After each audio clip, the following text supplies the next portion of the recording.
रसोई की सफाई। घर की जो रसोई होती है ना, वो सिर्फ रसोई नहीं होती, माँ अन्नपूर्णा का वास होता है यहाँ। इसलिए रसोई को कभी झूठा या गंदा नहीं रखा जाता। मैंने पूरे 30 साल अकेले ये रसोई संभाली है। अब ये रसोई मैंने तुम दोनों को दी जरूर है, लेकिन मनमानी करने का अधिकार नहीं दिया। इसलिए जो नियम है वो तो तुम दोनों को निभाना ही होगा। अरे दीदी, ऐसा कौन सा नियम टूट गया हमसे जो सासू माँ इतना गरज रही हैं? अरे अभी तो बस शुरुआत है, आगे आगे देखती जाओ क्या क्या होता है। सासू माँ का ये नियम है कि डिनर के बाद रसोई बिल्कुल चमकती हुई हालत में ही छोड़नी है।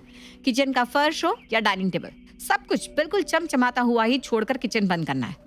इसलिए डिनर के बाद बर्तन धोकर रैक में लगाने हैं और झाड़ू पोछा और डाइनिंग टेबल साफ करने के बाद ये अपने कमरे में जाना है। अरे भाभी, मुझे तो सुनकर ही चक्कर आने लग गया। आपको तो आदत होगी ना ये सब करने की, तो आप ही कर दिया करो। ऐसा है मेरी प्यारी देवरानी जी, मैं भी ना ये सब अपने मायके से सीख कर नहीं आई थी। जैसे मैंने सीखा वैसे ही तुम भी सीख लो। और काम करने से ही तो आता है ना, है? मैं तो इतने सालों से कर ही रही हूँ, अब तुम आ गई हो तो बहू होने के थोड़े फर्ज तुम भी निभा लो। भाभी, ये तो गलत बात है ना कि देवरानी आ गई तो सब काम उस पर ही छोड़ दो। घर की जिम्मेदारी अकेली मेरी ही तो नहीं है। देखो ईशा, इतने सालों में मैंने कभी माँ जी को कोई शिकायत का मौका नहीं दिया। 4 दिन काम तुम्हारे ऊपर क्या छोड़ा? माँ जी ने मुझे आज इतनी बातें सुना दी। अरे मेरा एक छोटा बच्चा है, रसोई का काम खत्म करने के बाद मुझे उसे भी देखना होता है। सब समझती हूँ मैं। जब से मैं आई हूँ भाभी बस इसी जुगाड़ में लगी रहती है कि किसी तरह उनकी काम से जान छूटे और वो ज्यादा से ज्यादा काम मुझसे करवा ले। लेकिन मैं भी उन बेवकूफ देवरानियों में से नहीं हूँ जो जिठानियों के हाथ की कठपुतली बनकर नाचती रहती है। रात का खाना बनाने और बर्तन साफ करने तक तो सब ठीक था, लेकिन खाना खाने के बाद दोनों बहुएं किचन से ऐसे गायब होती जैसे गधे के सर से सींग। मेरा खाना तो हो गया है। इससे पहले कि मम्मी जी रसोई की सफाई करने की बात करें, अपने कमरे की तरफ निकल लेती हूँ। सबने खाना खा लिया है, अब ईशा किचन की सफाई करेगी। मैं जाकर अपने कमरे में आराम कर लेती हूँ। एक दूसरे पर रसोई की सफाई की जिम्मेदारी छोड़ दोनों देवरानी जिठानी जाकर अपने अपने कमरे में आराम करने लगती है। अगली सुबह। ईशा, अनु, मैंने सोचा था छोटे की शादी हो रही है, चलो एक से भले दो। घर के काम अब और अच्छी तरह और आसानी से हो जाया करेंगे। लेकिन देख रही हूँ तुम दोनों तो साथ काम करने की बजाय ज्यादातर समय बहस में ही निकाल लेती हो। अरे शर्म तो आई नहीं होगी, हैं? बासी रसोई छोड़कर अपने कमरे में जाते हुए। ईशा, मैंने तुम्हें जिम्मेदारी दी थी ना कि रसोई की सफाई तुम करोगी। भाभी, मैंने तो उसी समय कह दिया था ना, मैं अकेले ये जिम्मेदारी नहीं लेने वाली। अरे चुप करो दोनों, अब फैसला मैं करूंगी। तुम दोनों में से जो भी बाद में खाना खाकर उठेगा वही डाइनिंग टेबल और किचन की सफाई करेगा।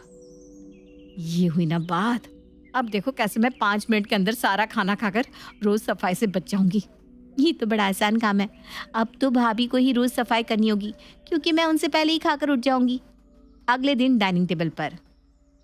ये लीजिए भाभी, थोड़ी खीर और खाइए, मैंने अपने हाथों से बनाई है। तेरी चालाकियां मैं खूब समझ रही हूँ ईशा रानी। आज ये इतनी चाशनी तेरी जुबान से क्यों टपक रही है? ये खीर तू मुझे इसलिए खिला रही है ताकि मैं देर तक यहाँ बैठकर खाती रहूं और तू अपना खाना खत्म करके चुपचाप निकल ले।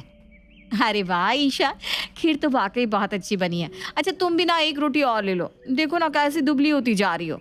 अगर ऐसे ही कमजोर हो गई तो घर के काम में मेरी मदद कौन कराएगा? तुम ये समझ लो कि ये रोटी मैं तुम्हें अपने फायदे के लिए खिला रही हूँ। ये सच्ची बात निकल गई भाभी आपके मुंह से। खिला तो आप अपने फायदे के लिए ही रही हैं, बस ये तो प्यार का मक्खन लगा रही है। इसमें झूठ का कोलेस्ट्रॉल थोड़ा ज्यादा है जो मुझे पच नहीं रहा। झूठे प्यार का दिखावा करके दोनों देवरानी जिठानी एक दूसरे की प्लेट में बारी बारी से कुछ न कुछ रखती जा रही थी ताकि दूसरे को खाने में लेट हो जाए और वो वहां से भाग सके।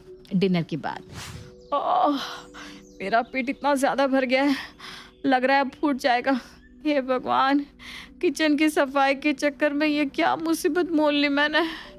अब तो मुझसे हिला भी नहीं जा रहा। भगवान आपको कभी माफ नहीं करेगा भाभी।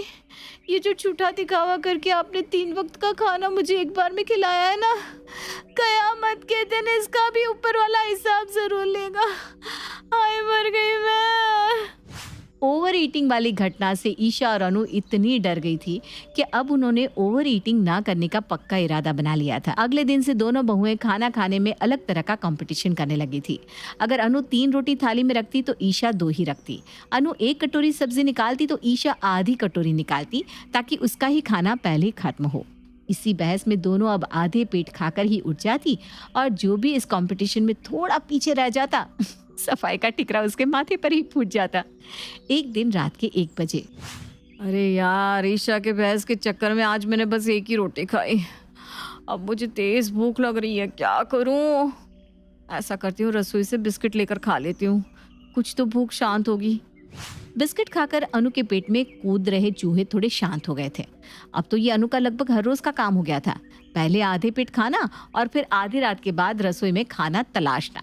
एक दिन अनु रसोई में छिपकर आधी रात को बिस्किट खा रही थी, तभी उसकी सास वहां आ जाती है। अनु बेटा, क्या छिपा रही हो? सच सच बताओ।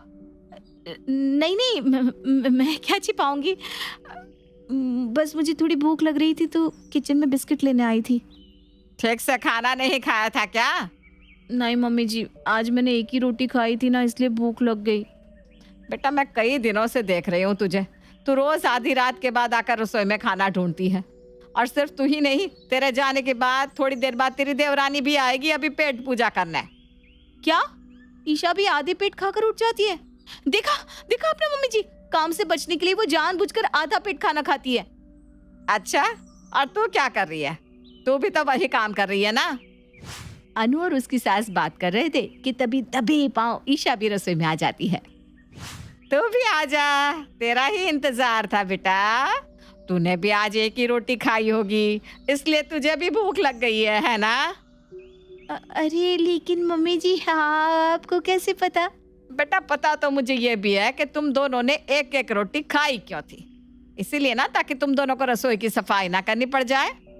पहले खाकर भागने के चक्कर में तुम दोनों रोज आधे पेट खाकर उठ जाती हो। अरे शर्म नहीं आती तुम दोनों को? काम चोरी की भी हद होती है। अगर मेरी रसोई को साफ करने में तुम दोनों को इतनी ही दिक्कत हो रही है ना, तो ठीक है, आज से तुम दोनों को उसकी सफाई करने की कोई जरूरत नहीं है। अपनी रसोई की सफाई मैं खुद कर लिया करूंगी। लेकिन एक बात याद रखना, जो बहुएं मेरी रसोई को साफ नहीं रख सकती, वो उसमें खाना भी नहीं बना सकती। ऐसा करो, अपनी अपनी रसोई अलग अलग बनवा लो। आज के बाद मेरी रसोई में पैर रखने की कोई जरूरत नहीं है। अरे मम्मी जी, आप तो नाराज हो गई। बेटा, नाराजगी वाली कोई बात नहीं है। जो मैंने कह दिया सो कह दिया। आज के बाद तुम दोनों मेरी रसोई में खाना नहीं बनाओगी। मैं खुद अपना खाना बनाऊंगी और उसकी साफ सफाई भी करूंगी। तुम दोनों को अपने अपने पति और बच्चों के लिए खाना बनाना हो तो अपनी रसोई अलग बनवा लो। अरे ये क्या मुसीबत गले लग गई। अब अगर अभिषेक को पता चल गया कि सफाई की वजह से मम्मी जी ने हमारी रसोई अलग की है, तो सारी बातों का बिल मेरे नाम पर ही फट जाएगा। नई रसोई बनवाने का मतलब है कम से कम 50,000 का खर्चा। इतना पैसा आएगा कहाँ से? हरीश जी को खर्चे का पता चला तो मेरी शामत ही आ जाएगी। तेरी भलाई इसी में है अनु कि माँ जी के पैर पकड़कर माफी मांग ले और इस मामले को यही रफा दफा कर दे। मुझे माफ कर दीजिए मम्मी जी, आज से आपको शिकायत का कोई मौका नहीं मिलेगा। रसोई की सफाई करना कौन सी बड़ी बात है, हम दोनों मिलकर कर लिया करेंगे, है ना ईशा? हाँ मम्मी जी, माफ कर दीजिए हमें। भाभी एकदम सही कह रही है, हम दोनों मिलकर कर लिया करेंगे। ऐसा करते हैं भाभी, एक दिन सफाई आप कर देना, एक दिन मैं कर दूंगी। बोलिए, मंजूर? अरे बिल्कुल मंजूर, इसमें तो शक की कोई बात ही नहीं है। मिलकर करने से ही तो काम होते हैं, क्यों माँ जी? अगर यही समझदारी वाली बात तुम दोनों को पहले समझ में आ जाती तो इतनी सब महाभारत करने की जरूरत ना पड़ती। चलो ठीक है, कर दिया माफ। तो दोस्तों, इनके घर में तो ये मुद्दा सुलझ गया, लेकिन कहीं आपके घर में भी तो ऐसे ही काम को लेकर खींचतान नहीं होती? कमेंट करके जरूर बताइएगा, क्योंकि ये तो है कहानी घर घर की।